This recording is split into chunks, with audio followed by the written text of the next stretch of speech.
সরকারে কইব না রে, সরকারে কইব না রে। আসসালামু আলাইকুম ওয়া রাহমাতুল্লাহি ওয়া বারাকাতুহু। গত খাইল একটা পোস্ট দেখলাম ফেসবুকের মাঝে, সরকারে কইব না রে, সরকারে কইব না রে, সরকারে কিতা কইব। একটা ভিডিও দেখলাম, মানে লেখা বিভিন্ন রোস্টার হলে ফোনটা তো দেখি আমি আর আগাগুলি না যাচাই করিয়া প্রায় বাজারও দেখি আর মানুষে বলা বকাবকি খড্ডা মানুষে আলোচনা খড্ডা এদিকে দেখিয়া ও আমিও দিছি সরকারে কইব না রে। আমি মনে করি হঠাৎ কোন দিকে মনে হয় এটা প্রচলন হয়েছে। পরে খবর লইয়া দেখলাম হুজের শাহাবুদ্দিন মজুমদার সাহেবের মেয়ে একজন নয়া তাইন হয়েছেন, ও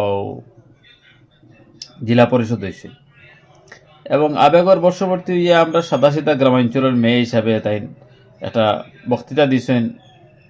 এই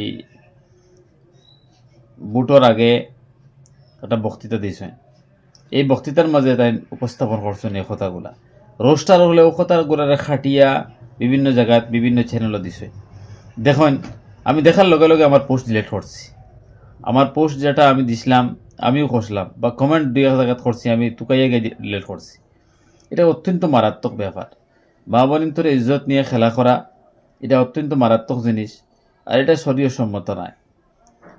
হাদিস শরীফের মাঝে আইছে, মুসলিম শরীফের রেওয়ায়তের মাঝে আইছে যে কোনো মহিলার ইজ্জত নিয়ে যদি আপনি খেলা করেন, কিংবা কোনো পুরুষের ইজ্জত নিয়ে যদি আপনি খেলা করেন, তাহলে সুদ যে পরিমাণ গুণা, বড় গুণা, তার তাকিয়া আরো কয়েকশো গুণ বাড়িয়া গুণা হইল কি কোনো মহিলা বা পুরুষের ইজ্জত নিয়ে খেলা করা। আর অন্য হাদিসের মধ্যে নবীজি ফরমাইতে আল মুসলিমু মান সালিম আল মুসলিমুনা মিন লিসানিহি ওয়া ইয়াদিহি। মুসলমান তো হইল ও মানুষও যে মানুষের জিহ্বার দ্বারা এবং তার আতর দ্বারা অন্য মুসলমান পুরুষ এবং নারী হেফাজত রইল। অসৎ কর্মর দ্বারা অন্য পুরুষ এবং নারী তার জিহ্বা এবং আতর আঘাত দ্বারা হেফাজত রইল। আদ দিয়া কমেন্টগুলো লিখতে লাগে, আদ দিয়া আপনার পোস্ট করতে লাগে।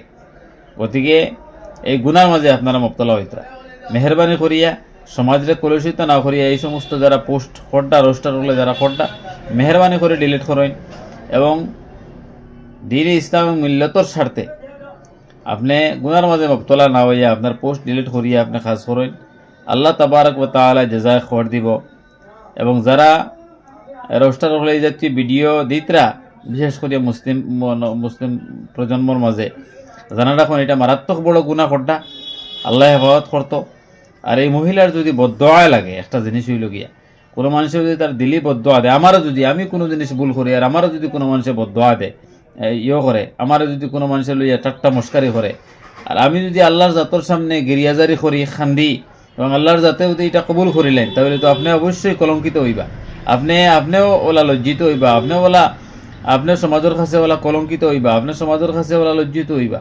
এর লাগে মেহরবানি করিয়া এই সমস্ত বাদ দিয়া বিভিন্ন জিনিসের রোস্ট আছে ওটা করেন। আল্লাহ আমরা হেফাজতের মালিক। আমি সহ আমরা যত এই জাতীয় কর্ম করছি, মেহরবানি করে আল্লাহ আমরা যতরে মাফ করে দেখবা, আর এই বোনের ইজ্জতরে আল্লাহ পাকে আবার ঘুরাইয়া দেখবা। আসসালামু আলাইকুম ওয়া রাহমাতুল্লাহি ওয়া বারাকাতুহু।